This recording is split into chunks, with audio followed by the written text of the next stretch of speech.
L'ondata di furti o tentati furti che ha colpito nelle scorse settimane anche il territorio di Tezze sul Brenta ha indotto il comune a prendere un provvedimento. Noi abbiamo approvato in Consiglio Comunale la istituzione del controllo di vicinato.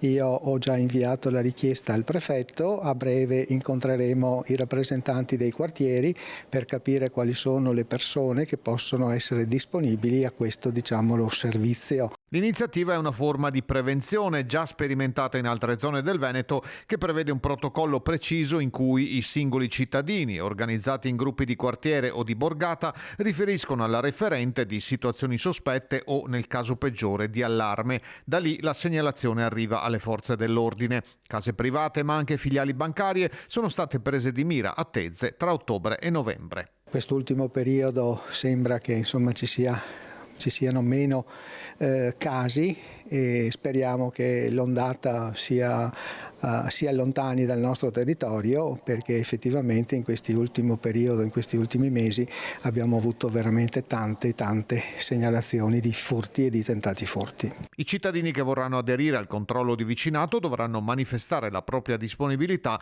per far parte della rete che tiene letteralmente d'occhio il territorio, con una presenza diffusa e puntuale anche nelle zone più periferiche. Bisogna fare un progetto in accordo con i vigili, il nostro comando di polizia locale, con i carabinieri, per capire se estendere il servizio su tutto il territorio comunale oppure se individuare dei quartieri maggiormente, che devono essere maggiormente sotto controllo.